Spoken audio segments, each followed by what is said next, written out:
This is Comic Picks by the Glick. Hey, I'm your host, Jason Glick. Hey, Jason. What's on your reading tablet today? I don't know if it's a reading tablet or you got a book or what. What are you going to review today? Oh man, I got like all this in like physical form because like unlike last time, it's like I'm actually buying these volumes individually. Was it worth it? Uh, Good question.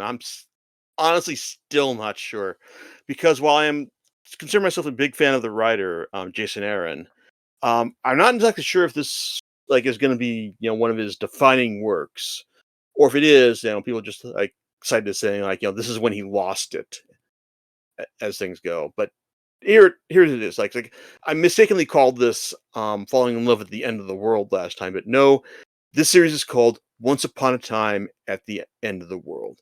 It's basically a love story between these two characters, Maseo and Mezi, and how they like meet as teenagers, fall in love as adults, and then deal with bitterness and recrimination. It's like as they move into old age.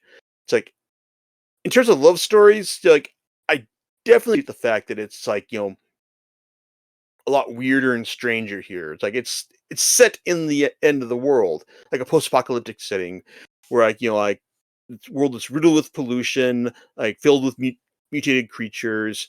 It's like and plagued by like all sorts of crazy extreme environmental mishaps. I appreciate that kind of stuff. It's like it's different from your usual love story, and that really counts for a lot in my opinion.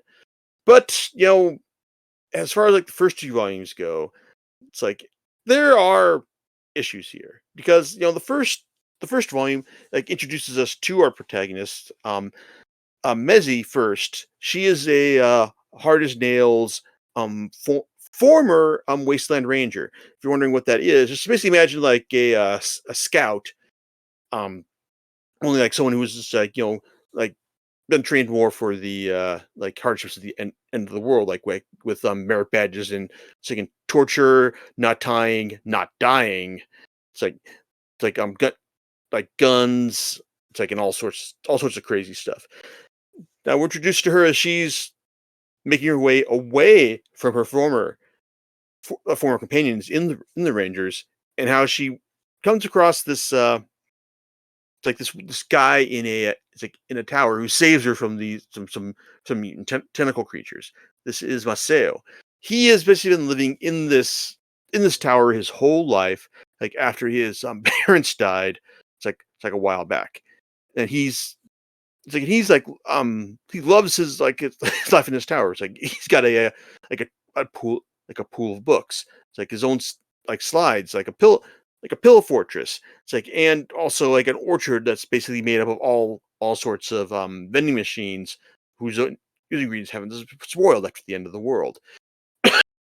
He loves his world, loves inventing stuff like in order to make his life easier. It's like and then he's also just like constantly like fighting off like all the crazy people who are trying to like invade his space until like he sees Mezi fighting herself off, and he's like bewitched by her appearance. And then while he saves her, and like she's determined to keep going because she's like looking for this oasis that was promised to the Rangers. It's like he grabs up everything that he can and follows her off into the wastes. Now, I I wrote a review of the first volume on the blog, and I think that for the most part, a lot of the stuff that's going on here is fine. Is fine. It's like it's got a lot of like Aaron's extra sensibilities, from the crazy nature of the Wasteland Rangers badges to like Maceo's it's like inventions. It's like to them just trying to fight off the it's like all the threats the Wastelands have throws at them, and how their affection slowly grows like for each other. I like that, and I also like the idea of like basically like the idea of fending like fighting off the idea of like of the Rangers. I like thoughts on how there's only one way to be to live in this world, and Mezi's eventual rejection of it. That stuff is good, as is the art from Alexander Tefengi, artist of The Good Asian, and he's got like a spiky, prickly attention to detail in his work that's appropriate to the story. It's like in the setting as well. It's good. It's good stuff here. But what really sank the first volume here? It's like, and I gotta admit, it's really kind of special in the sense that one thing really kind of like lowered my estimation of the overall volume, and that's at the end of the Apocalyptics.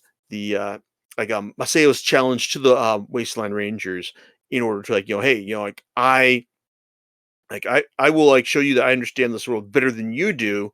So you will and then you'll have to let me go. Well, basically, Masayo sucks at every challenge they throw at him up until the end when he invents this thing. It's like this gun that basically when he fires it, it explodes on a cliff and makes a perfect visage of Mezi's face. And it's like, oh, okay, how is this possible? I mean, it's like everything that Masayo has invented up to this point has been within the realm of possibility in terms of say, MacGyver standards of realism. But this is just kind of like, what? No, this is dumb.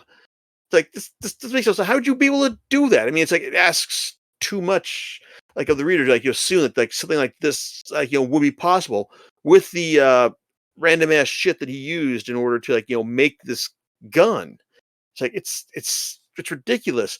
But at the same time, that not only does he does it make a picture of Mezi's face, it also so overwhelms the other Wasteland Rangers that they're like, oh my god, it's like we're so overwhelmed by this depiction of your love, man. It's like we've been living wrong up to this point. It's like, oh, damn it.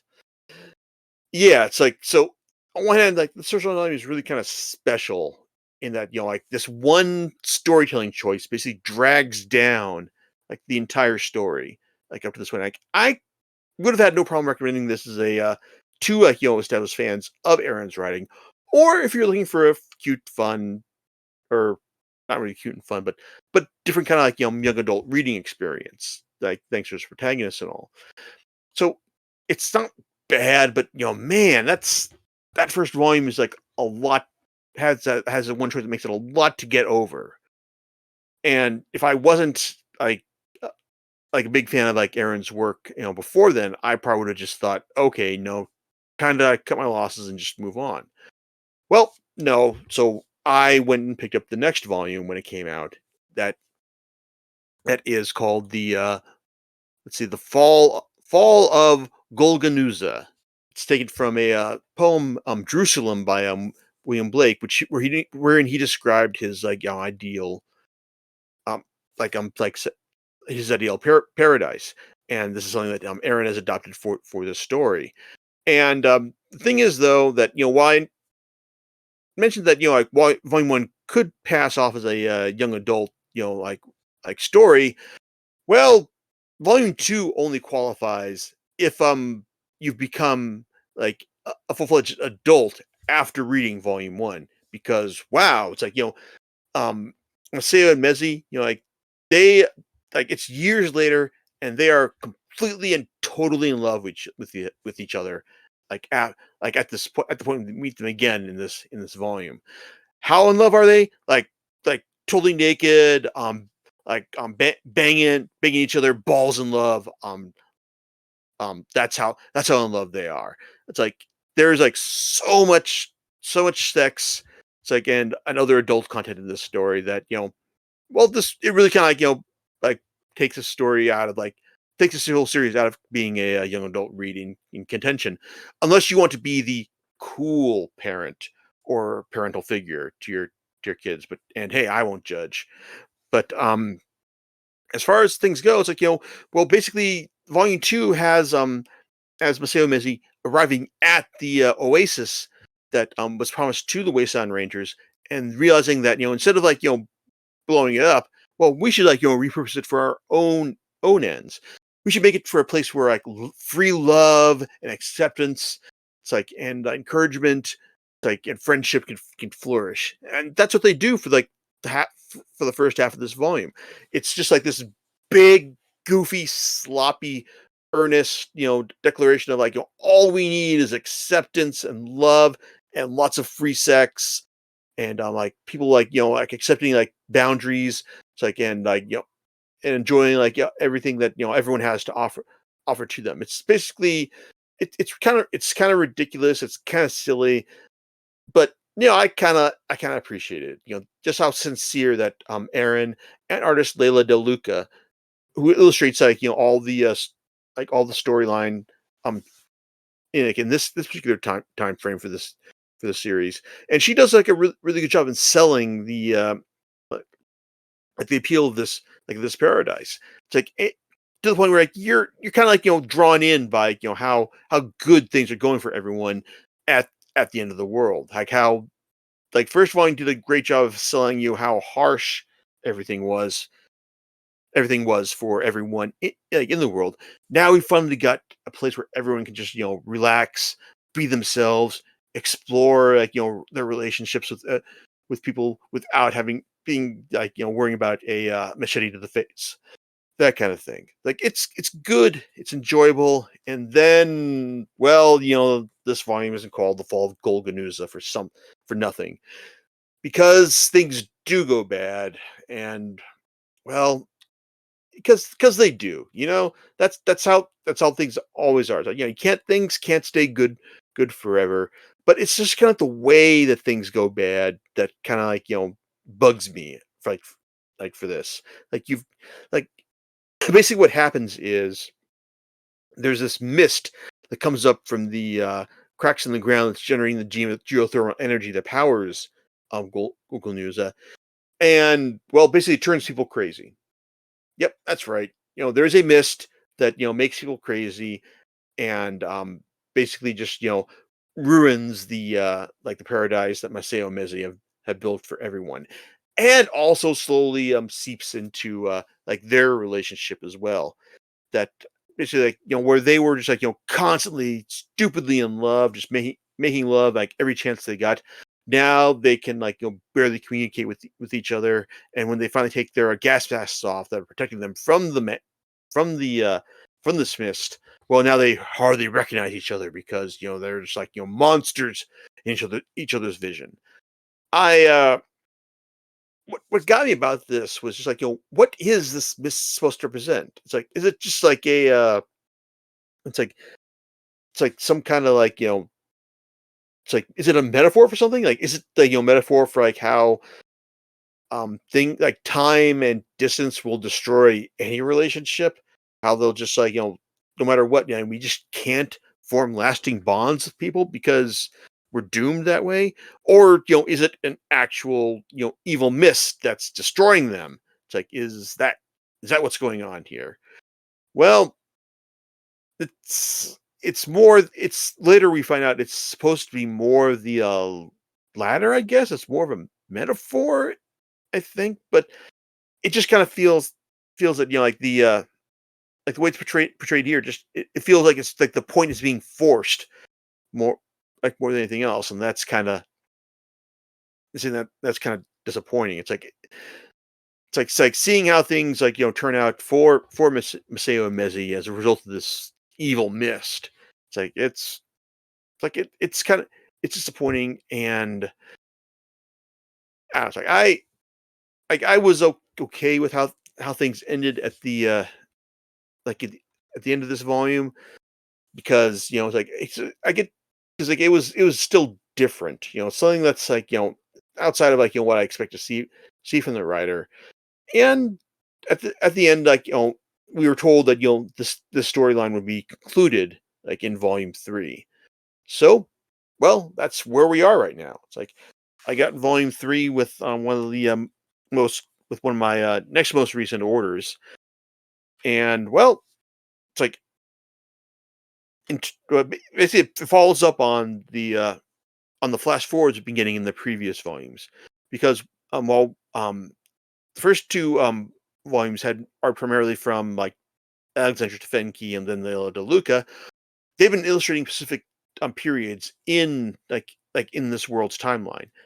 The person who's been illustrating the fast forwards or the flash forwards to the present day of volume 3, that is Nick Dragotta, the great artist for East of West, and he does like do a great job of giving us a older, not necessarily wiser Maseo and Mezzi, but certainly some characters who are more bitter and more set in their ways than we've previously seen them. But we just can still recognize that they've got responsibilities to do, and even if the world is going to end, they've got they got stuff to do in order to like make sure that they're not responsible for it. It's like it's great work. Like it's like full of like artists like good crazy energy, and just like drawing a demented like version of this this future. But basically the setup for this final volume is that like years later, like Maseo, he's older, grayer, like more bitter, and he's also like replaced a lot of his limbs with like stuff that's not flesh and stuff that's more steel, that's more meant to harden him against like future disappointments like of the wasteland. It's like he's been being tortured by these like ravagers who apparently know about Golganuza and the engine he built in order to in order to power it. So they're and even though he's able to fight them off, well, as soon as he does, well, Mezzi shows up. Basically, just like because apparently she's been like tracking these people as well, because well, she's responsible for them. Because after she fell out with Maseo back at the end of Golganuza, she decided to go back on the only family she knew, the Wasteland Rangers, and so she basically set about recreating their angry like image like in her own, and now she's paying the price because these people have like decided like hey, the end of the world is like the only party they've got left, and they're determined to have it no matter what. And oh, it turns out that once we find out this guy Maseo made this engine, it's like in order to like power power this settlement, and it could also draw enough power to like end the world. Well, they've got their own plans for that as well. And this final volume is basically all about Maseo and Mezzi just finally trying to reconcile after all these years. And in terms of like storytelling, this is probably the volume of the series that has the least um wrong steps. It's basically just you got like them fighting off the monsters that Mezzi created. It's like and Dragata plays that out well, and Aaron Kurg has some like solid action sequences there. But it's like I guess while Volume One had that really dumb like Mezzi carving device that Maseo had, and while Volume Two had the what is this mist metaphor thing that ruined like everything that they created. Volume Three doesn't really have anything like that. Like it's just them trying to just make up for what they've done. And on one hand, like I appreciate the fact that things kind of work out like well for them. It turns out that goes, but that also means that there's not really a lot of like dumb stuff that I can talk about for this. It's like I mean, yeah, it's got Dragotta's great art propelling them through the story, but at the end, it's just kind of like uh, so things wrap up, and maybe things work out for our protagonists, maybe they don't. I guess you're just like use your own imagination for that, and that's fine. But it also kind of feels that Aaron may have been working out his own relationship issues here. Just like he had this like big relationship with someone who didn't work out, and now he's just trying to like trying to like deal with it by just making it into like a big old story. I don't know if that's the case. It's like I could just be like spitballing here. Maybe he said it in interviews. I actually haven't read anything he's said about this. I'm just like going on my own like intuition here. but that's I just like writers tend to put a lot of their themselves into their works. That's kind of what I feel is going on here. But in the end, though, it's like, is this something that's worth reading? Well, it's interesting. It's like it's I could say that like the art and overall level of craft is solid and worthwhile. I can't say it's like I can't say it's a bad series. I can't say it's something that's not worth your time. But maybe this is probably something for like Aaron completists. Some people who are fans of his work, who follow him whatever he does, and are just willing to give him the benefit of the doubt as far as what he's doing here. It's like, as for the wider populace, eh, it's got, like I said, it's got it's good parts, it's got its bad stuff, but it's like it's certainly interesting. I don't think I would have talked about it right now if I didn't think that it had no redeeming qualities. So I don't know. Chalk this up as an interesting failure. It's like or like a malign masterpiece. No, not that. It's just it's got issues, but I don't think it's terrible. But maybe if you're like a fan of the writer, go ahead and check it out more than anything else. Like as it is, you know, it's fine. I don't think I'll be selling this softer book off anytime soon. And I do appreciate the fact that Aaron did manage to complete this. Compared to I'm still waiting for follow ups on Southern Bastards and The Goddamned. So whenever you're ready, man, like I'll be there for you.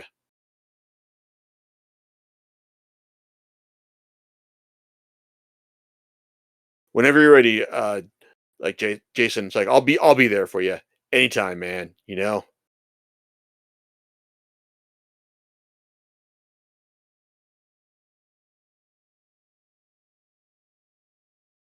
Anytime now. Just anytime, whenever you're ready.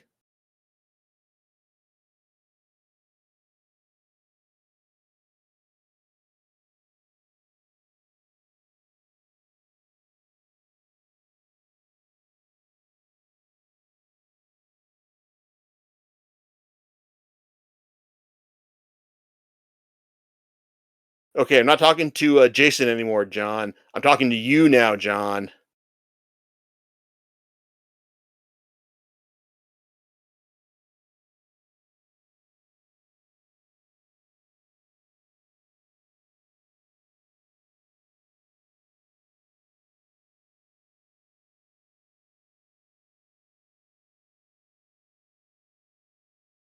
And is that what you have for this one? Yep, that's it, man. All right. Do you know what you're going to be talking about next time? Well, John, it's more like what we're going to be talking about next time, isn't it? I think so.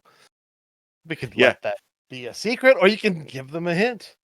Well, it's like I guess you may have already got this if you visited stores, or if you're waiting to receive it from Amazon on Tuesday the 17th. But I think it's like safe to say that we're talking about be positively energetic. Eh? Eh? Eh? Some kind of universal truth there. So, well, more talking about wastelands, I think, actually. Okay, fair enough. All right. Well, we'll catch you next time on Comic Picks by the Click. Right, laters.